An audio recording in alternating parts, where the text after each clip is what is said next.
committee. I show that it is 9:01 and we will call this meeting to order.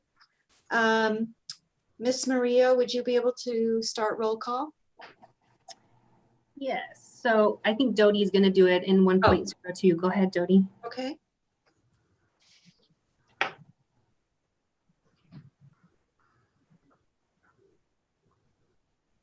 Are you there, Dodie? She's on mute. Oh, there she is. Elizabeth Flores. Present. Lance Mesger. Present. Carrie Pruitt. Present. Charles Aglabat.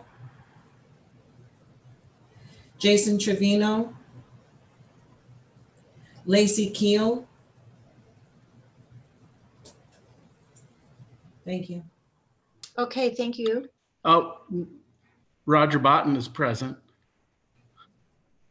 Sorry, Roger Botten. Okay.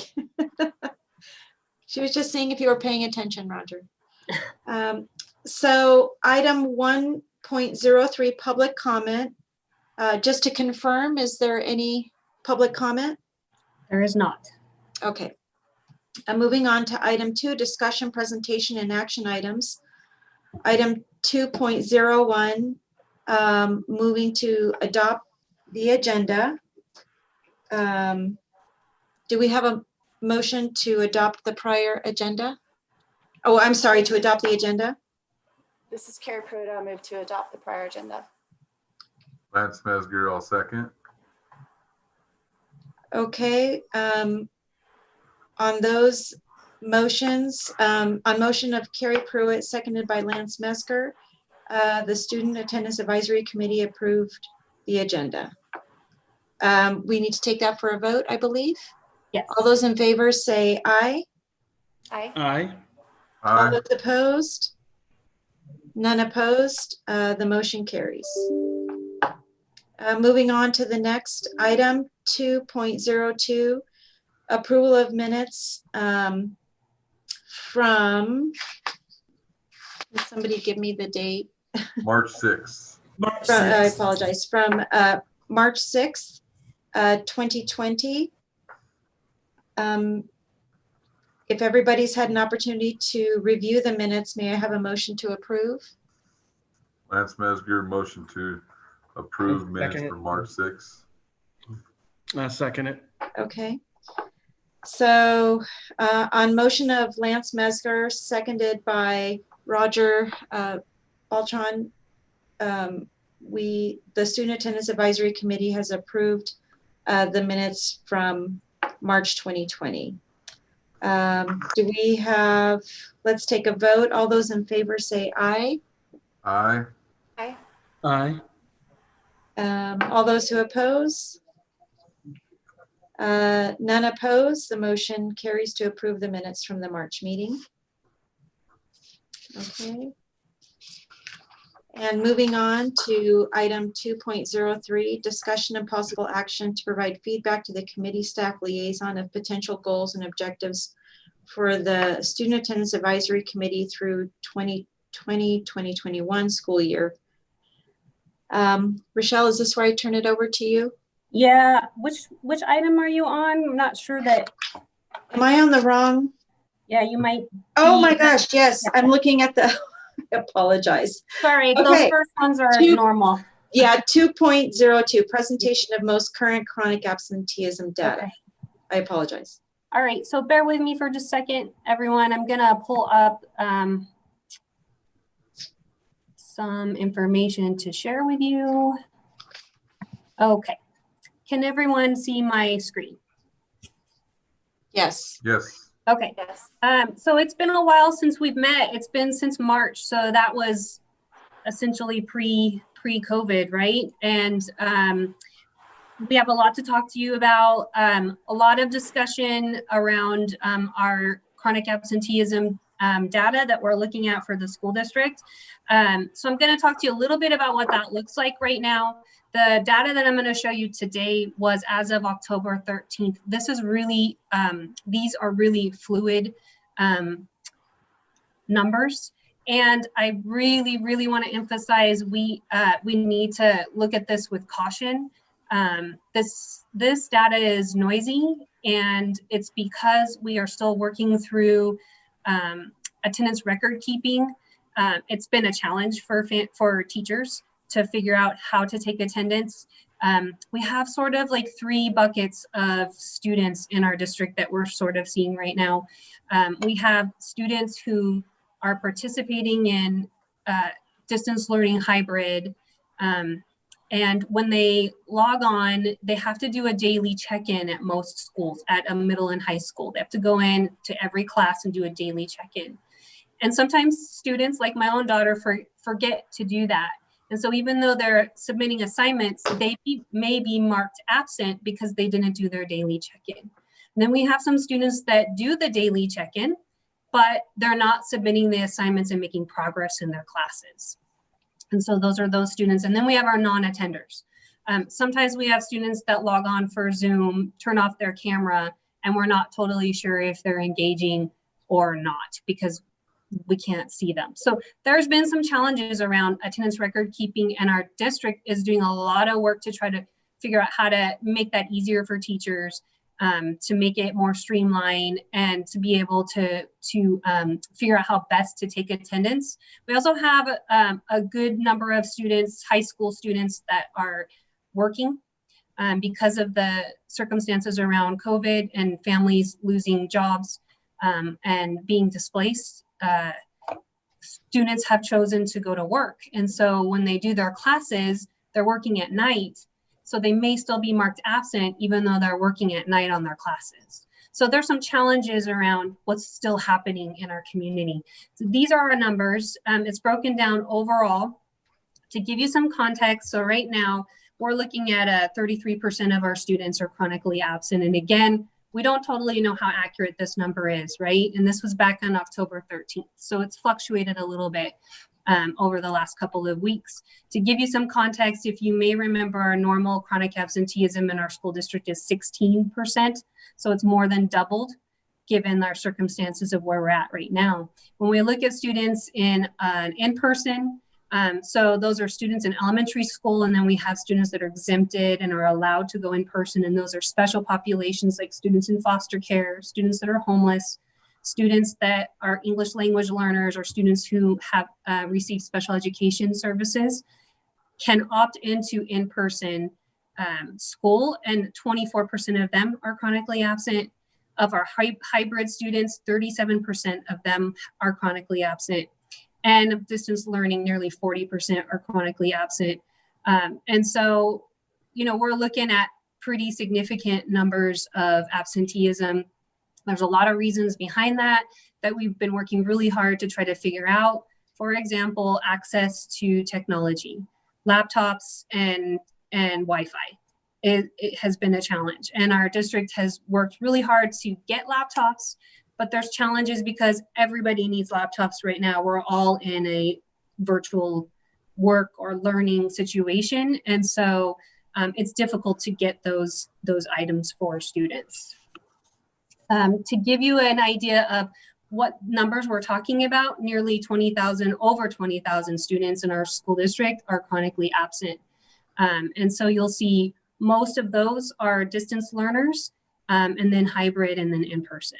So it's sort of a breakdown of those numbers. We also saw a decline in our overall enrollment in the school district. We typically are at 64,000. We're down to about 62,000 students. And then our breakdown is a third of students, it's broken down by a third. A third of students are enrolled in person, a third of them are in hybrid, and a third are in distance learning. So it's pretty evenly split in terms of enrollment and where families chose to enroll their students. So I'm gonna pause for a minute and see if there's any questions around this data. I know that this is Lance for the record. I know obviously the challenges that we're facing right now. Has there been discussions? We're looking at, 55% absent. I mean, we have just an astronomical amount of absenteeism, right? Regardless of knowing really why. Has the district started to discuss, ways or how they're going to even enforce their attendance policy moving forward, because I think that's what the parents in the community really want to know. You got a kid that's working really hard, gets all his stuff done, but he has 55 absences for whatever reason, right? Yeah. Is that something that's they're looking at, or a senior for that matter, right? Yeah. That's going to be held back and not be able to graduate, or a kid not be able to move grades when they should. Yeah, there has been some flexibility around that, Lance, this year. The one thing that we have to get out is that, when we closed down initially back in March and April, students essentially just needed to show up to their classes and they would pass. That's not the case this semester. Right. If they don't do the work and if they don't pass their classes, they won't get credit. If they do, they'll get credit, but not everyone understands that. And so it's really important for students to know that this does count this semester. Their work does count. And if they get a failing grade, they won't get credit when they're in high school. So there is some flexibility around that. We're doing some district-wide supports for schools in terms of we know this is a real issue. We're very worried whether this is an accurate number or not. It's still more than double what we're typically seeing. And I'm working with a staff of 12 people, and there is no way that we can respond to the numbers that we're seeing right now. And so we are working on PSAs right now through our communications department. One of them will be asking families to please contact the schools to update their contact information. A lot of times schools are reaching out, but they don't have accurate phone numbers, or the phone numbers are not working, or their voicemails are full. So that will run through social media and radios. There's another PSA that we're going to try to give families strategies to keep their students motivated during this time. Engagement and motivation is really difficult for students right now. And so we're going to be also providing some strategies for families around that. And then we are also working on next Tuesday, there will be a town hall, student voice town hall meeting where we're recruiting students, and those students will be helping us to develop PSAs at the school that they're located at to talk about what they're doing to stay engaged and motivated. So our hope is that students at Sparks High will see their peers who have developed these PSAs to talk about what is going on at Sparks High, encouraging each other to get to school and giving each other ideas and strategies on how to stay connected, how to stay engaged, and who to go to when they need help.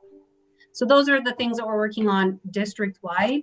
And then we have also worked on providing every principal a list of all of their students that are chronically absent. And we're working on additional professional development. And Michael Doring is on here. He's really worked a lot on that. So we've collected a lot of information from principals around what are they doing, what strategies are working, what's not working, what additional support do they need at a school site level. So we're looking at a lot of different things, and hopefully we'll be able to make some impact.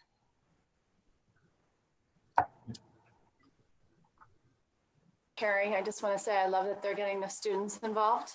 Yeah. I think that's really great. I saw an ad either on Facebook or something where there are also seniors that have started a little business about tutoring other kids, like seniors that are, or high school kids rather, that are AP students. Right. Yeah, they're in it to make a little money on as well, but I just think that's really neat. And the more that we can engage like a kind of a peer mentor support system, I think that could be very effective. So kudos to you guys for starting that.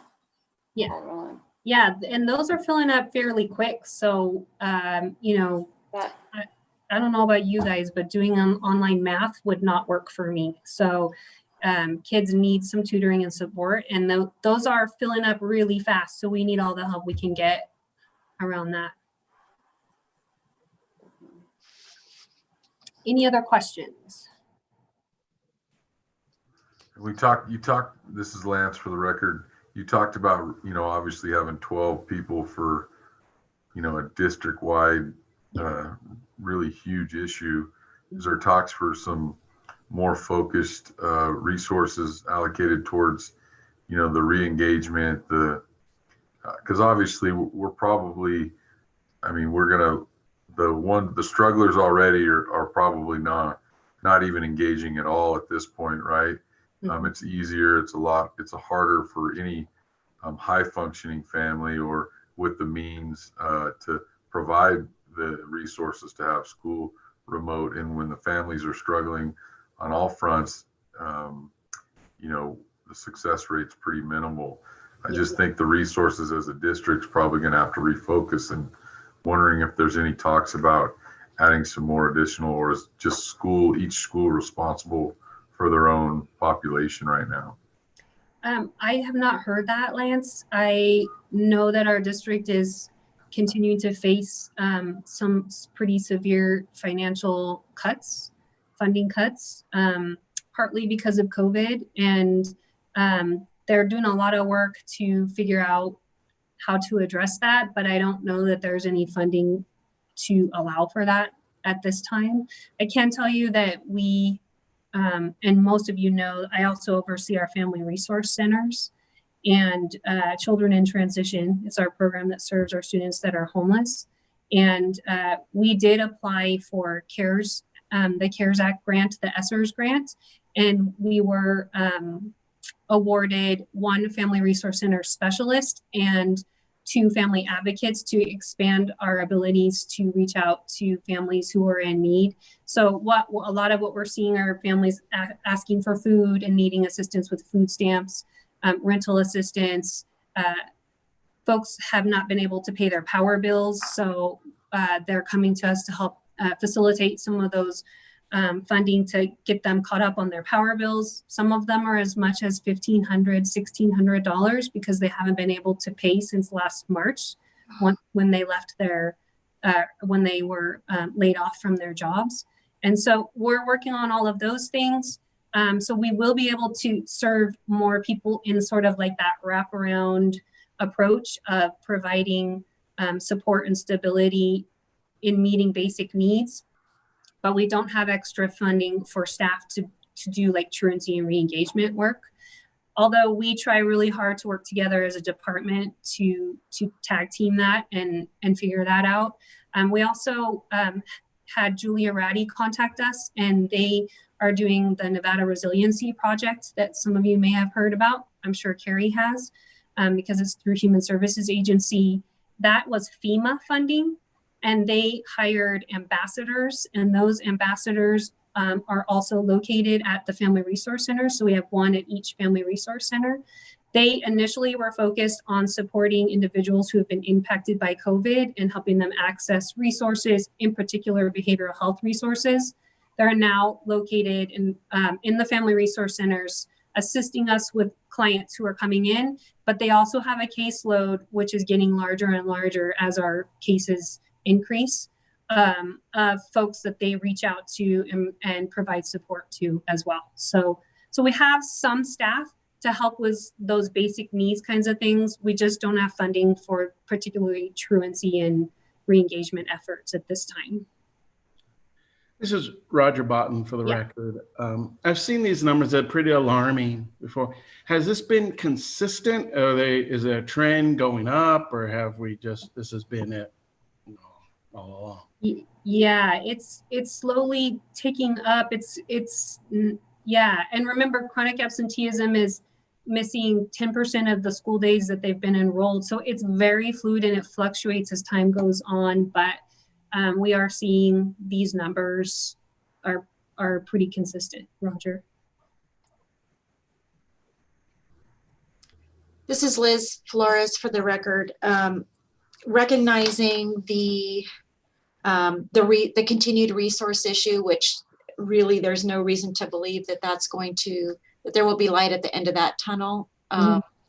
If the pandemic continues the way it is and our community is more deeply impacted by budget constraints, I would really hope that that individual administrators within the district would be willing to work with families who are making an effort and with children who are making an effort. Right.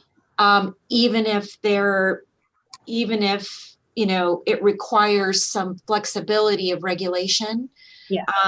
Because I would venture a guess that the high absenteeism rates, that some of those kids are kids who normally are not truant, that the current conditions are contributing to that and creating challenges for kids and families. So my hope is that on an individual basis, the district would be willing to work with kids who are presenting just with some of those challenges, but are making efforts as best as they can.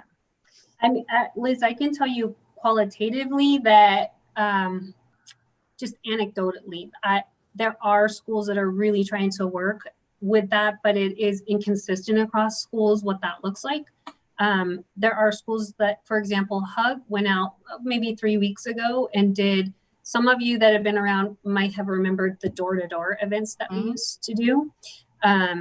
And they did something similar, but with lessons learned on how best to reach out to families. And so they did an event where they went out, they called families ahead of time, they targeted distance learning seniors, and then their community went out and visited, and families knew ahead of time that they were coming, and they just checked in with them. They didn't go in the home because we're under circumstances where that's probably not appropriate for us to do, but just checking in, telling them, how are you doing, and just checking in with them face to face, and it was fairly successful for them to do. So there are schools that are really trying to be innovative.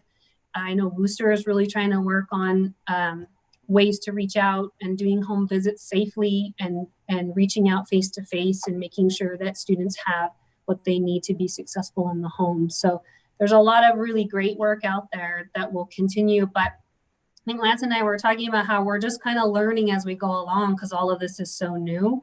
And so hopefully we'll just continue to learn from each other what's working and how we can best support students as we move forward. Appreciate that. Thank you. Carrie Pruitt. I was about to bring this type of thing up, and so I thank you for mentioning that, Liz, and also Rochelle, the door-to-door that HUG's done, because I was not aware of that. But I feel like this is a real community issue. This is a community crisis. And so I don't know how it would work, but I really feel like this is a call to action to our entire community, to, if there's a way to include in any PSAs, and I'm not sure if our agency may be able to help, but for people to really reach out safely, that's the catch here, right? Because of COVID, to their neighbors and friends, and any type of door-to-door. It would be great if there could be a larger effort that could really push and have volunteers, come forward and just get out and bang on doors and talk to people. But I realize the safety implications of that. I just ache because of that. I know all of us are so concerned. So if somehow there could be a larger call to action, and I don't know, I like that the schools are doing it individually. It'd be nice if all the schools could, jump on that. Yeah, I mean, it's like this. There's so many challenges around that. I mean, our governor has just asked us to basically stay at home for 2 weeks. Right. And so to have big efforts go out in the community is a challenge. How do we do that safely, that we're not exposing families and we're not exposing staff, and you guys have seen on the news that some of our schools have closed down because of cases. And that means that there's also staff that are sick. So schools are stretched thin with staffing and their ability to do extra work. So they really are trying their best to do everything that they can, but under the circumstances, and maybe Roger can talk about what it's like to be a counselor in this day and age, and what they do, but it's a challenge. And when you say a community effort, I mean, I agree with you, Carrie. It needs to be all of us coming together collectively in response to this, because it's a community issue where families need to connect to their community, to their support networks, to their churches, whatever it is that provides them support. We need to be able to build that for them. So, Yeah, Roger Botton for the record on a couple things. Just the capacity of schools. I don't think we have too much left out there. We have no substitutes, really. Counseling or for teachers. I mean, yesterday I was out covering duties at a school. Everyone from administration been called out to the greenhouse to help support and fill in when we can't cover school duties or classrooms or something like that. I was at one school one day, we had 15 teachers out in one day. I don't know exactly, I don't get the numbers, but we're covering more and more consistently because schools just don't have the staffing. So I know they're trying. Every school I talk to, my counselors, and one of the main issues they have is contacting and absences and students not being around. I can be able to contact them, or just parents who just say, no, we're not going to do this, hardly, school basically anymore. And it's been tough. They are trying to do it. And that is one of our biggest jobs in counseling is trying to address attendance issues. If we can't get students in, we can't service them in any way. And we're trying, but it's pretty tough out there. When you have huge numbers absences and you have one counselor coming in with everything else trying to work with that. I think we're over capacity in a lot of ways right now. I don't know what else to say about that. Well, and Carrie Pruitt, again, in light of this, all of this, and the fact that we're all, we all need to just stay home and stay safe. There might be more opportunity for social media, for, just more phone calls. I don't know if it would be possible to recruit. I know that based on confidentiality, that might be a challenge, but, to recruit volunteers somehow to make phone calls. And maybe, we could include something on our Facebook page, on our agency Facebook page, that could just kind of get the word out. I'm trying to think of inexpensive, ways to reach out. And again, I don't have all the answers, but I feel like there might be opportunities out there, and it's just maybe something to think a little more about for all of us. Yeah, Carrie, in 2.04, we're going to talk a little bit more about community stuff, and I'll give you an update on one partnership that we've developed too with the Children's Cabinet, and then maybe we can brainstorm more, because I like that idea of trying to collectively get information out.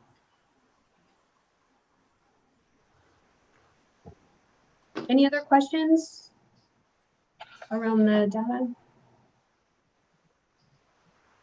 Okay, with that, we'll move on to item 2.03, presentation on school year 2019-2020 student attendance review board outcomes. Rochelle, is this you as well?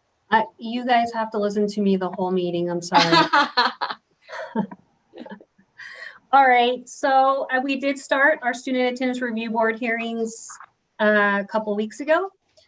We are getting referrals in very quickly regarding students that are chronically absent or truant.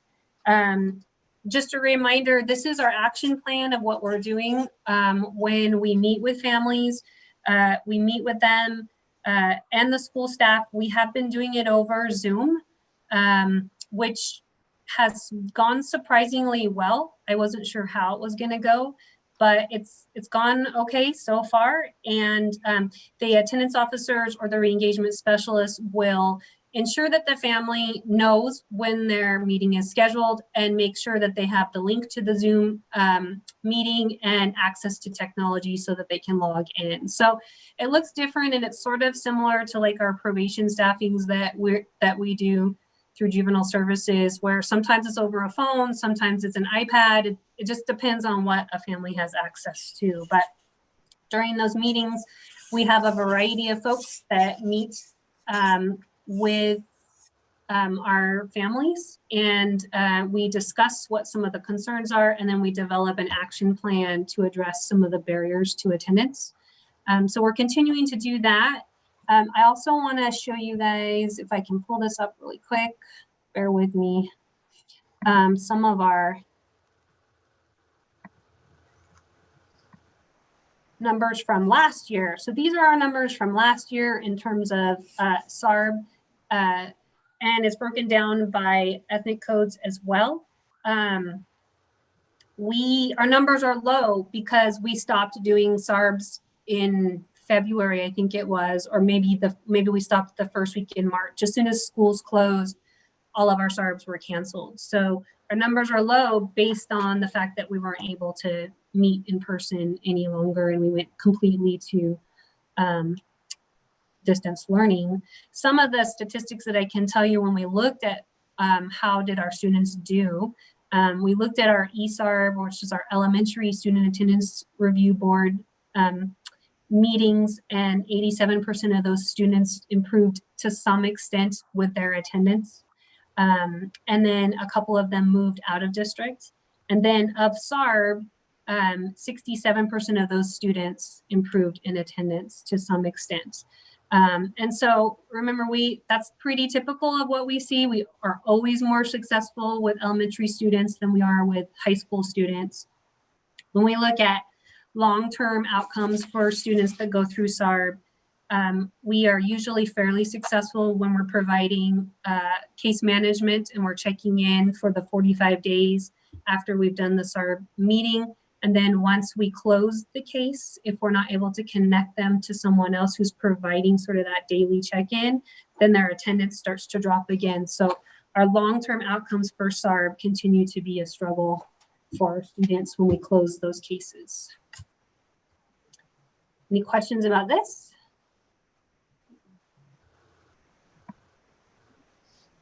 But we're moving forward with SARB, and we've got lots of referrals, and we're going to be really busy this year.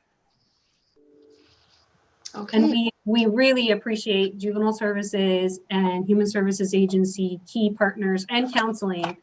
They are they really support us and help us with these meetings, so we appreciate it. And I know they're long meetings. They're rough days, those days when we do those all day. Are you finding we're having a little bit, this is Lance for the record, a little bit more success with getting the families to attend? So far, yeah. I mean, we haven't done a ton, but yeah, so last year that was a big concern for everyone. We were sitting around with no shows, and that's never good, right? And so we had the attendance officers the week of the meeting make sure that they either like put a reminder on the door or call the family to remind them, brainstorm. If you can't make it to the SARB, I'll drive you there. Oh, I can't hear you. Sorry, I forgot to tell you all that my laptop mutes me sometimes. So we're doing it again. We're doing that again, just virtually now. So far we've had a pretty decent turnout. Not everybody has shown up. I'm just saying with having the additional platform, you know. Yeah, and folks kind of like it. So I don't know, we may or may not continue this once this is all said and done to some extent. Could be an option. This is Liz Flores for the record. It's interesting your observation of that, Rochelle, because we know that a lot of our providers in probation who had to convert from in-person to online therapy, that their initial reactions were the same, that actually the attendance has gone up and engagement. I think because the barriers that our families previously had of logistics, transportation and such were removed.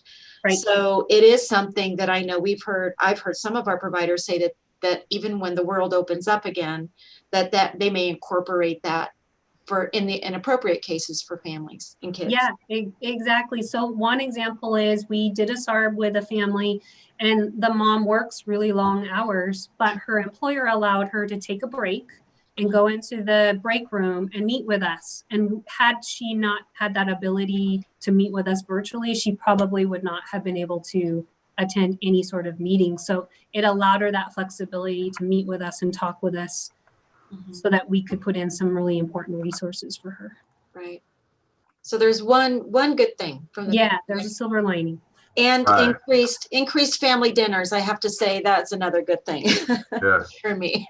Yeah. yes.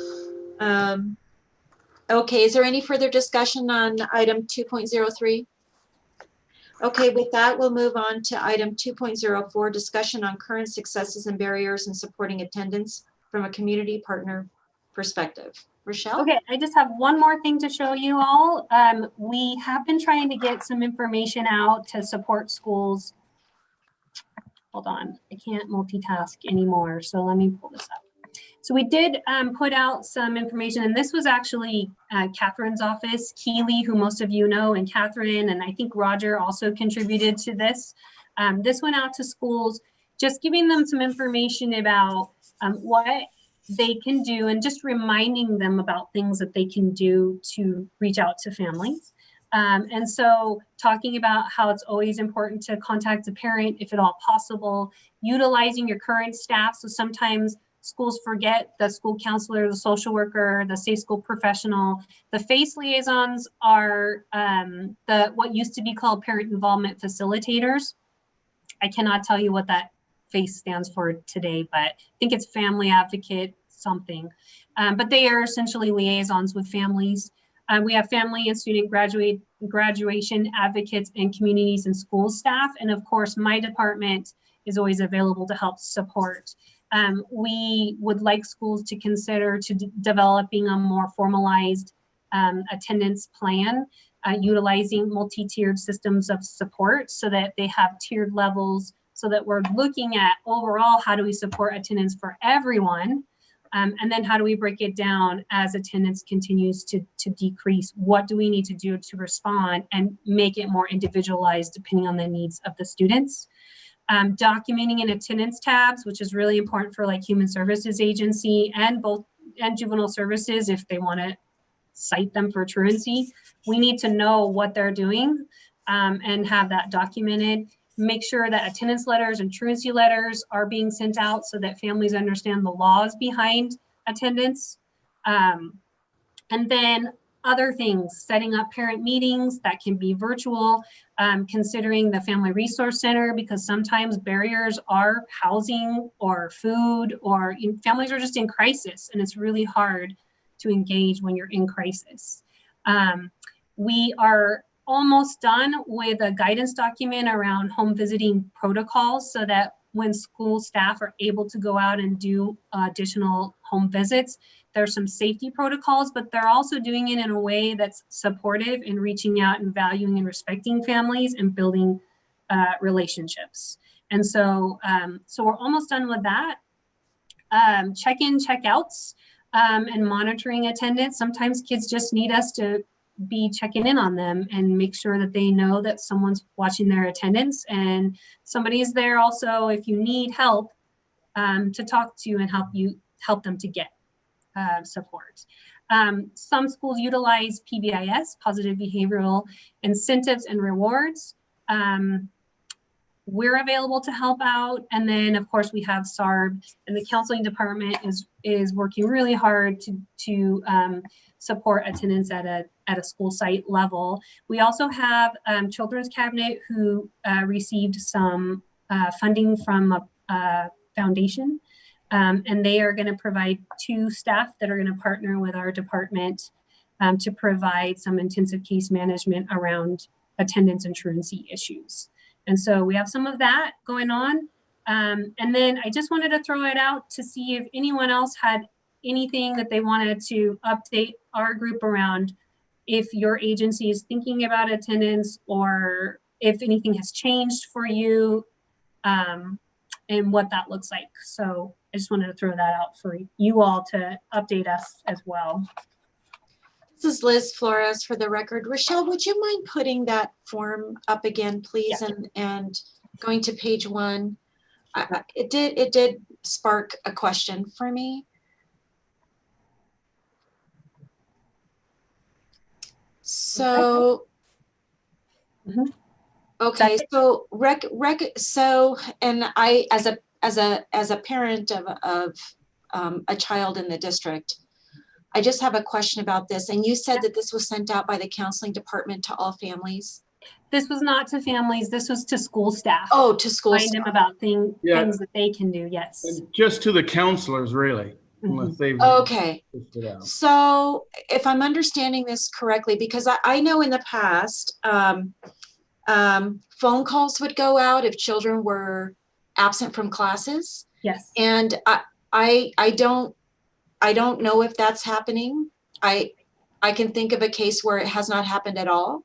Mhm. And so if and I understand the burden that is now that there's been a shifting burden on all staff at schools, including the counseling department. So is this supposed to be in effect, or is it going into effect about the school's responsibility about communicating with families about truancy? That is still an expectation that schools are reaching out either by phone call. They used to do a Connect Ed phone call, and when your student is absent, you would get an automatic phone call or an Infinite Campus notification if you were set up with Infinite Campus. Mm-hmm. I have heard that too, so I can do some more research around what is happening with phone calls and Connect Ed calls too, Liz, because I don't know the answer to that. But I have heard that as well. So I can follow up with that for sure. And then I didn't tell you guys that we are also looking at every school's specific website and making sure that schools update and give information to families regarding how they take attendance. So families know this is how this school takes attendance. Not all of our websites have that on there. And so that you will see that soon on school sites. This is how Spanish Springs takes attendance. Mm-hmm. Okay. So that families are aware. I think there's an important distinction to be made on push notification versus somebody having to go find information. Yeah. I think another thing that would be important is that, speaking from personal experience, when we get used to a certain way of things happening and then there's a shift, that's not always communicated. And so I know that I was used to getting phone calls and then the phone calls stopped. And so I imagine that I'm not the only one who maybe was not as well informed because there was a shift in the mechanism of communication. Right. And in light of all the challenges that are happening, in people's personal and professional lives, that shift could have created misinformation. Right. And so I recognize that it's a parent's responsibility to be engaged and to go find information about their child in whatever platform is available, Infinite Campus, whatever the case may be, Teams. But that may not, that may have been lost in translation if there was a change in the process. Yeah. Well, and it's difficult to find that sometimes from my own personal experience. My daughter doesn't always go in to do the daily check-ins. So in some of her classes, she's been marked absent a lot, even though she's been there, because I remind her what I do for a living. So she's got to be there, but she's not doing the check-in. So she's been marked absent. Thank you. Okay. So Rochelle, was that 2.04 or are we moving on to 2.04? We are on 2.04. Okay. I just wanted to ask if there was any other things that are going on around attendance from a community partner perspective, or we can move on if we're done with that one. This is Lance from juvenile probation. Obviously, from our standpoint, our kids struggle to, majority of them to engage in school, and this is just, impounded our struggle to get these kids engaged. Having a student in the district myself as a parent, it's terribly hard to get them to engage and do that as well.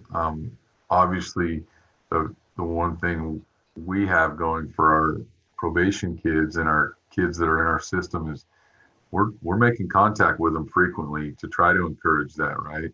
Whether it's we're getting any results, that's to be said down the road. But I think that is the most important, to continue to work with these kids, because ultimately their mental health is really, I think, probably the most important right now, with all of what the families are going through.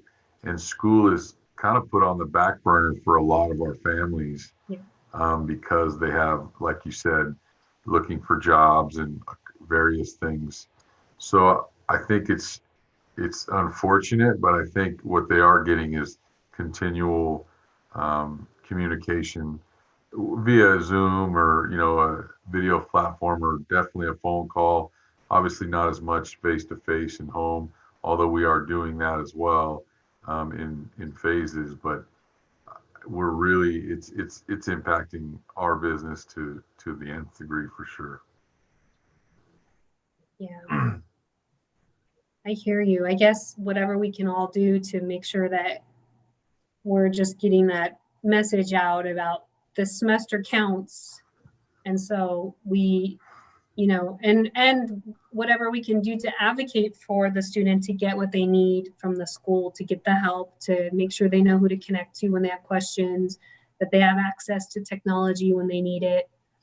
I think that's the biggest point right now that we're identifying, is how do we get the schools, and completely understanding their understaffing, the struggles they're going through, but how do we get to the schools to focus on this attendance issue individually? And that's something that I've been harping about for the years that I've been on this committee, is how do we, universally make each school responsible and commit some type of resource to keeping track of their own kids, and not using a district. But what is our role as this committee to be able to continue to communicate with the schools, to make sure that they're communicating with their families of what attendance looks like right now in these troubling times? Because I really do think the lack of communication from each school is getting worse, because I think the only communication we're getting is whether we're all distance learning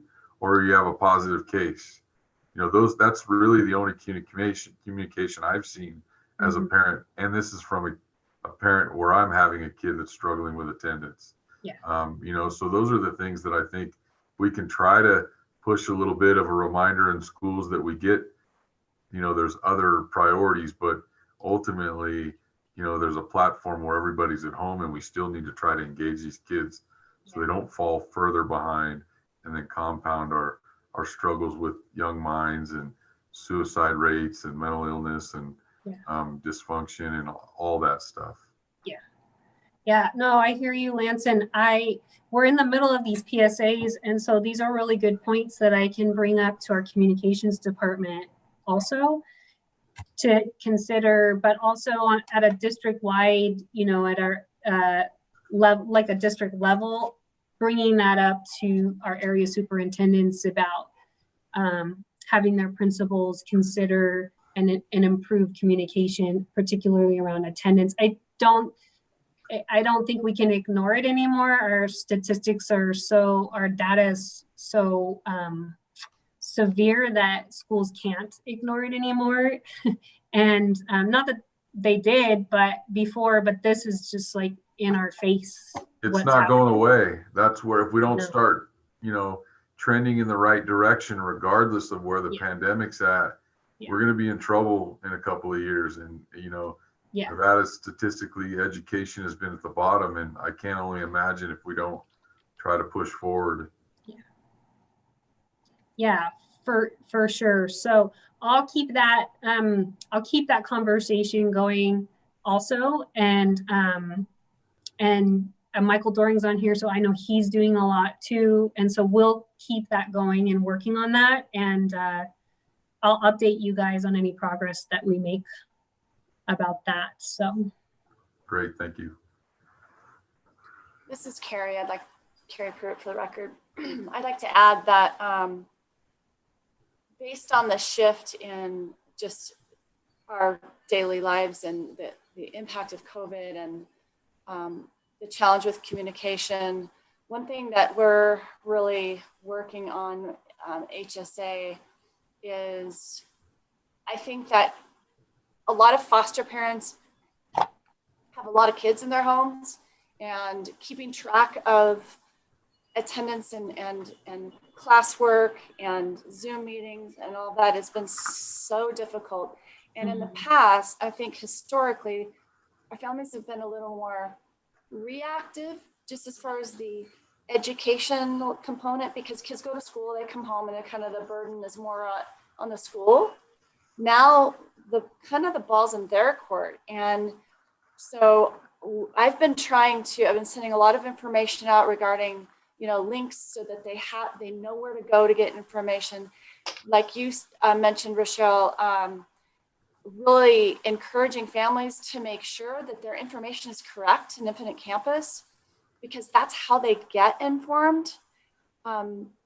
Empowering families to reach out to their workers, their schools, to me, if they need help, because some families are saying, it's easier to just sometimes just complain about there's no teachers, there's not, we're just feel lost. Well, have you asked for a meeting with the school? Have you called the school yet? Well, no, but, and they're just feeling overwhelmed. So just trying to empower families to make that connection and to reach out as part of it, because to your point, Liz, maybe they're not getting that automatic communication that they were getting. So they don't really know until, there's 15 absences and they're like, wait, our kids have been on distance learning. They may not know that they can go into Edgenuity and check the progress reports and the logs that will show them that your student was online for 20 minutes, but 15 minutes of that was idle time, not necessarily doing the work. And just trying to push this information to them and to just increase their voice and their power as parents, because a lot of people just don't know exactly how to do that. And so that's been kind of a big push on our side, because it is hard when parents now become teachers and have to provide educational oversight at a level that's so much more than homework. Right. And I think we need to make sure, to Liz and Lance's point, that we let families know how to do that, that there's information out there that we're communicating so that families know where to go to check Edgenuity or to check Infinite Campus with missing assignments or attendance. So I get emails. I got one yesterday from a worker saying, is there help with some of this online? Like, their student is an A student, and I guess her daughter, she's failing, right? We have a lot of these because some courses are just hard to do online. So encouraging again to just reach out to the school. And sometimes the schools are so overwhelmed, and the lack of teachers and resources, it's probably very difficult for them to have just the capacity to reach out to all their families. So our families need to also reach out and to know how and where, like you're saying. Right. So thank you. Okay. That's all I have for that one, Liz. Okay. So if there's no further discussion on that, we'll move on to item 3, which are closing items. 3.01 is public comment, unless anything has come in. There is none. Rochelle, there's none. Okay, we'll move on. No public comment. Item 3.02, announcement of next meeting, which will be Friday, February 12th at 10:20. The time is not listed. Will that be 9 a.m.? If that works for you guys, we can keep it at 9 a.m. Okay. Is there any objections to the 9 a.m. time? Not from me. Nope. Okay. It doesn't appear so. Okay. Item 3.03 to adjourn the meeting. If there's no further business, we will adjourn the meeting, and it is now 9:56 a.m. And I thank everybody for joining this blustery day. Yeah. And bundle up. There's a cold front coming in. Yeah, thank you everyone for being here. It's good to see Thank you. everyone. Have a good Space. day, everyone. Bye. Bye. Bye, Carrie.